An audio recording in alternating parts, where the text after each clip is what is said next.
எனக்குன்னு ஒரு ஏதோ ஒரு இடம் கொடுப்பீங்களா? அது இருக்கும்ல. என் மனைவிக்குன்னு ஒரு இடம் இருக்குன்னு உங்க சட்டத்துல இடம் இருக்கும்ல. என் பிள்ளைக்குன்னு இத்தனை இருக்கணும் இருக்குல்ல. அது கிடைச்சா எனக்கு போதும். எவ்வளவு பேர் இருக்க? இந்த 4 பேர் வந்தா ஒரு நேரம் சோறு போட மாட்டீங்க.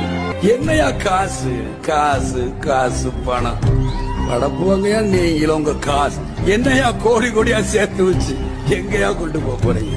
செத்தா கூட அருணாக்குடி அத்து விட்டுட்டு தான் உள்ளத்தி கொண்டு போய் போதைக்கிறான். தரையில உட்காந்து சாப்பிட்டு இருக்கேன். அவங்களோட குடிசையில உட்காந்து நான் தூங்கி இருக்கேன். சிம்னி விளக்குல நான் படுத்தலாம் உருண்டு இருக்கேங்கிறது யாரும் புரியாம இருக்கிறாங்க. பிறந்தோம் வாழ்ந்தோம் இருந்தோன்ற இது இந்த மாதிரி அன்பு ஜனங்கள்கிட்ட என் மக்கள்கிட்ட கிடைக்காத அன்பு வரை யாருக்கிட்டே எனக்கு கிடைக்க போகுது? நீங்க கோடி கோடி அள்ளி கொடுத்தா கூட கிடைக்காது இந்த மாதிரி அன்பு. இதுக்கு மேல நான் என்னையா குடுப்பட பண்ணிருக்கணும்? என் உடல் பொருள் ஆவி எல்லாமே இந்த மக்களுக்கு இந்த தாய்மார்களுக்கு இவங்களுக்காகத்தான் செலவு பண்ணி என்னுடைய இளைஞர் பெருமக்கள்